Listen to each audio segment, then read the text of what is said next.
district, armed Kuki assailants allegedly attacked Sinakaital village using automatic weapons this afternoon.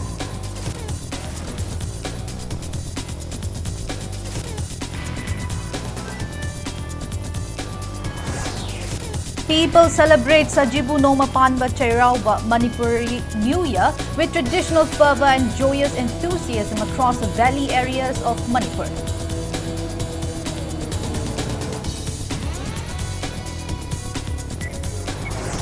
And tensions across West Asia escalate sharply following coordinated strikes by US and Israel on Iran's energy facilities. Iranian missile strikes target Qatar's Ras Laban industrial city, causing damage. Hello and welcome to Impact News. You're watching Primetime English Bulletin. I'm BABINA HAJARIMAYUM, bringing you the top stories and latest news at this hour. Fresh tensions were reported in Ukhrul district after armed Kuki assailants allegedly attacked Sinakaital village this afternoon. According to sources, the attack began around 3:30 p.m. with the assailants reportedly using automatic weapons. Local volunteers in the village retaliated, leading to an intermittent exchange of fire between the two sides.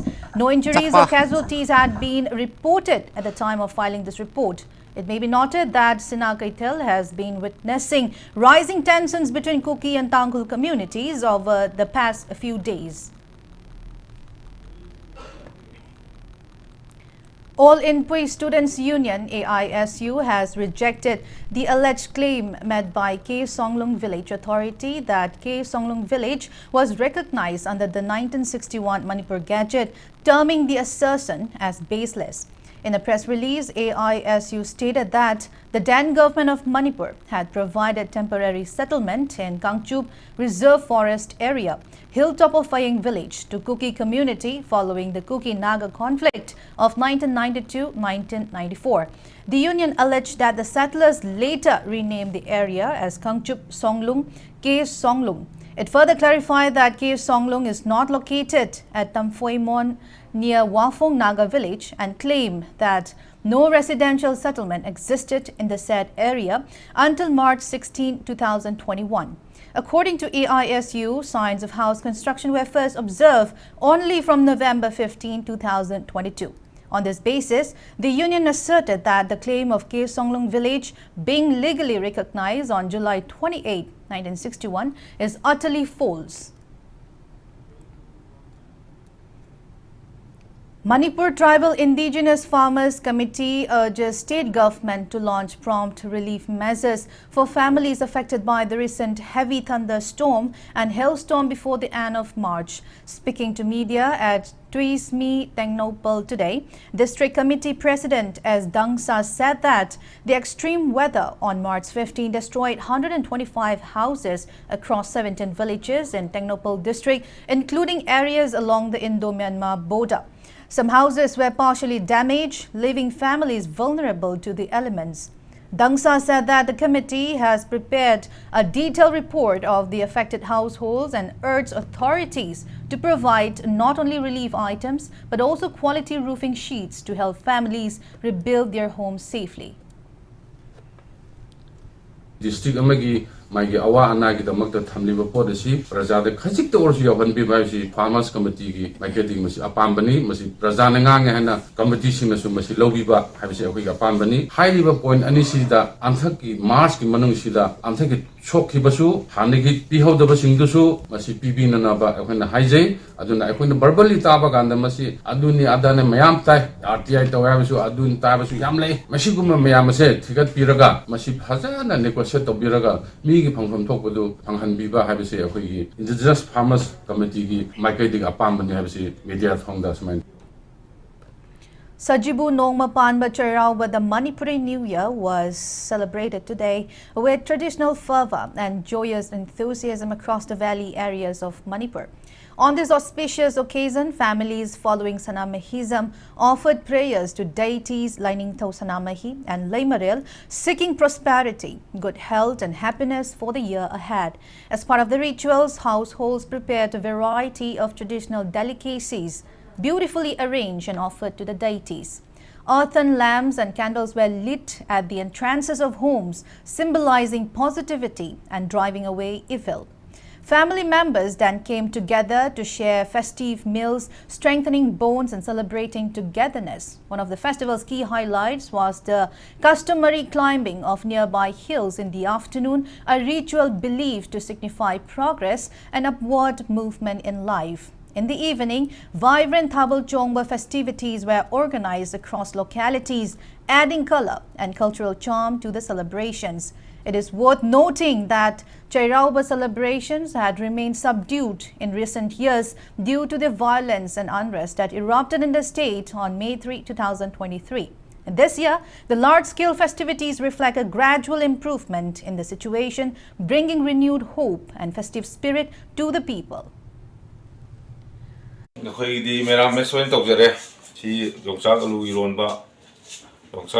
Kanuga ayum ka ngang kanudo alu ngang butuka adi kobi sak am taure adi uti am taure kamen kango ma bora ama do papurang matin tare samput ka tare matin si nga taw bom yaure atoi bom yaure ka bi taw bom yaure ngo bom yaure iro bom yaure samput suna ba lagi kobi hajibu ngom pa la ko sero kobi ma puna bo ya pen na jaida kobi ni pije. Indigenous communities Maitai, Kabui, Maring and Chothe jointly celebrated the first ever state-level Sajibu Cheiraoba festival at Lamlang Hupi Chothe village in Bishnupur district today. The event was organized under the guidance of the Lining Sanamahi Temple Board. The festival began with tributes at the residence of the Lamlang Hupi Chothe village chief, followed by religious rites at the shrine of Lining Sanamahi. Subsequently, leaders of the four communities raised the Salai Tarid Firal to mark the celebrations. And speaking on the sidelines, Sawambung Kabui village chief Kamsan Gangmumai Kabui noted that this is the first time the state-level Sajibu Panba festival has been jointly organized by the four indigenous communities. He expressed hope that the festival would foster harmonious coexistence and strengthen bonds among the different communities. Khoi ju yek salai lai haibisi mu ju loina thaire adagi khoi kabui ju dum loi lai yek salai lai sanami ninge haibisi loina khoi wari loina phongdok narmatung da khoi to duari gadi khoi je amatani na sanami ningba khoi yek salai lai ba aduda khoi punsil laga sigumba thabak se tausi jati amamam na tawu saruk pude khoi pudna lingyen manana khoi thabak tomina se adu argadi phaba adu oyeni khoi cooperation leina ba amaga adu unity leiba thabak insang tawba matam su khoi puksen khojen tinena Kering mas takut orang kuding mak tu koi punchil laga thabak to mina bodo koi dia phabu oreni haira masi thabak si pangthok si danga azum tok dang pangthok ing. National Investigation Agency NIA has filed charge sheets against 3 cadres of proscribed group People's Liberation Army PLA in connection to the ambush on 33 Assam Rifles on September 2025. Those cadres of proscribed group PLA against whom NIA filed charge sheets are Thongram Sadananda alias Ngachik alias Purakpa, Kundongbam Oji Maitai alias Kailal and Irengbam Jugindra Maitai alias Jugin Maitai.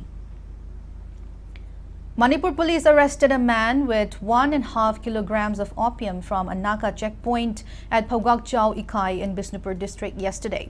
According to police report, the arrested person is 34-year-old Anil Gautam of Toribari village under Kangpopi police station, Senapati district.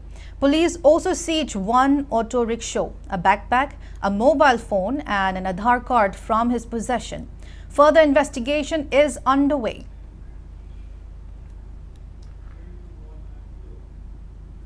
Manipur police arrested one man with 56,216 SP capsules from Bora Gali at Thangal Bazar on March 17. According to police report, arrested person is 52-year-old Laisram Kunjomani of Iram Sifai Mayay Laikai, currently residing at Sagolban Amudon Akham Laikai in Imphal West District. Police also seized a mobile phone from his possession. Further investigation is underway.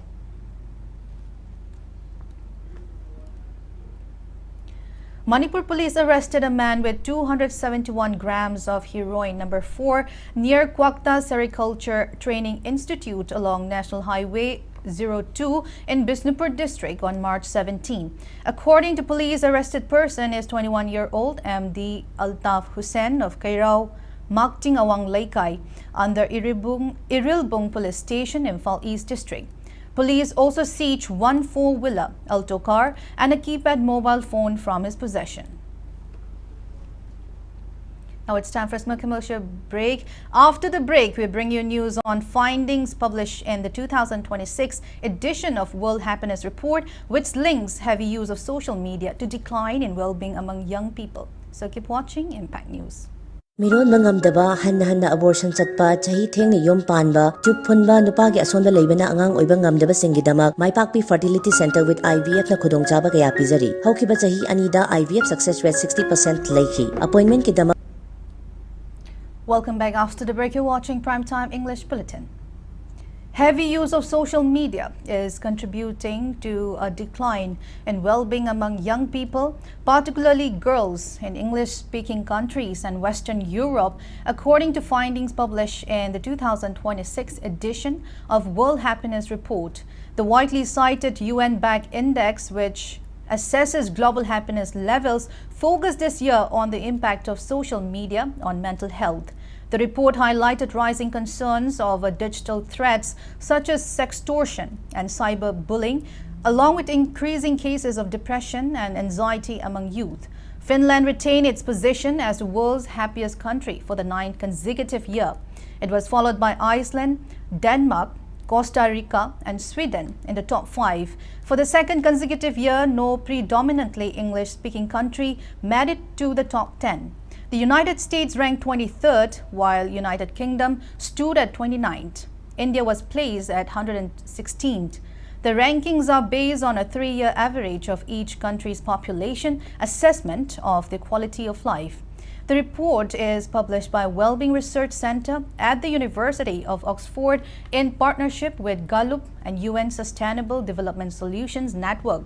It may be noted that the International Day of Happiness is observed annually on March 20.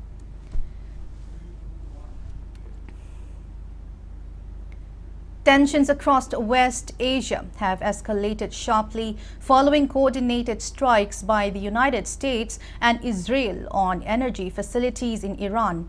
Iranian state media reported that gas processing plants in Asaluye Special Economic Energy Zone linked to the South Pars field, the world's largest natural gas reserve, were targeted, disrupting production. Fires were later contained and no casualties were immediately reported.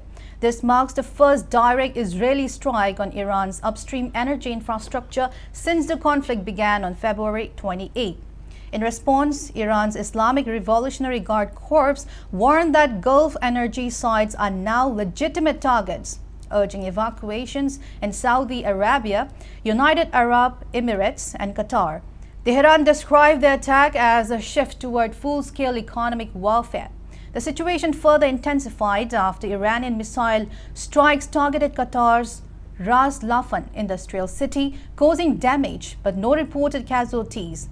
In retaliation, Qatar declared Iranian military and security attaché persona non grata, asking them to leave within 24 hours. The escalating conflict has rattled global energy markets, with Brent crude rising to around $110 per barrel and gas prices surging amid fears of supply disruptions, particularly through the Strait of Hormuz.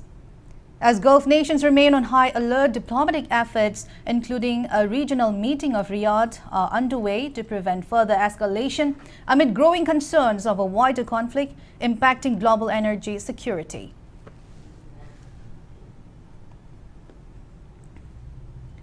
President of Socio-Economic Development Foundation, Laitonjam Jayananda, stated the holy month of Ramadan promotes unity, mutual support and peaceful coexistence among communities. He was speaking during an iftar program organized by Foundation at Kurai Konsam Laikai last evening. The event was attended by Y. Joy Kumar, President of NPP Teralai, along with party members and local residents from Khabai Soy and Komidok areas in Kurai Assembly constituency.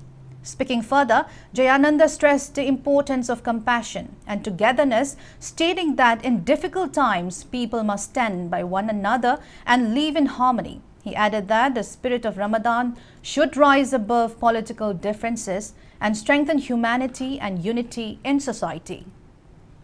Ukhrul Mokongi school private kay kama magi matangda yamna misunderstanding khar thong na bonar bado hojiki tamna mapugit ogan dagi adugi misunderstanding do ko ga yamna nuksina ba nukshi chana ba gi adum bakudam bado yam nong magi uba phange nukshi chana ba understanding leba phange nongai ba paw ma understanding la na ba gi paw ta ba phangje yam sengna ekoi leminari ba ekoi masenje ekoi amatani haibo wakalon da matam chupada nukshi chana na akoi minaba amasung politics ta division ki politics na taba aigi migi haiba wapam natabita yam inclusive oiba akoi amatagi oiba mioiba humanity hazana mang tharga thok tongminaba ngamnaba kunna panaminarasi. Central Bureau of Communication Field Office Tamenglong and CBC RO Imphal jointly carried out a special outreach program on Viksit Bharat at the Red 2047 at Pretty Lamb Institute in Tamenglong District headquarters today. The event was held in collaboration with NGOs, schools and Chief Medical Officer Tamenglong. The event also featured cultural performances by artists of private registered troops PRT in the district and prize distribution of a quiz competition. 3-day hands-on training program, Food Processing of Fruits, Vegetables and Spices for Promotion of Youth Agripreneurs ended today. Directorate of Research, Central Agriculture University, Imphal, under the funding of ICAR VPKAS College at Food Technology, Lamphilpat, organized a program for internally displaced persons from Watha, Lambi and Laishoi village in Bisnupur district. CAU Imphal Vice Chancellor Dr. Anupam Mishra and Dr. N.G. Iboyaima, among others, attended the closing ceremony. The 24th Foundation Day of Macha Chanu Kakching was observed today with an event held at the Hall of Library and Information Center, Kakching. As part of event, renowned Pung Guru HAJARIMAYUM Godhadar of Kakching Kulen Makhalaikai, Rajdhani Pareng was honored. Eminent writers attended the event and participated in poetry recitation. Lamlong Higher Secondary School celebrated its 71st Foundation Day today. The Foundation Day observance was held at the school hall. Teachers, students and staff of the school paid respect to late teachers and staff of the school during the observance. Before we end, let's take a look at the headlines once again. Fresh tensions in Ukhrul district. Armed cookie assailants allegedly attacked Sinakaitel village using automatic weapons this afternoon.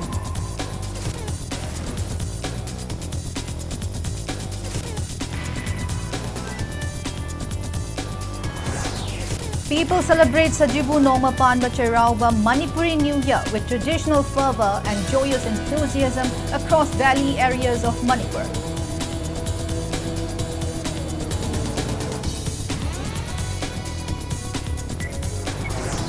And tensions across West Asia escalate sharply following coordinated strikes by US and Israel on Iran's energy facilities.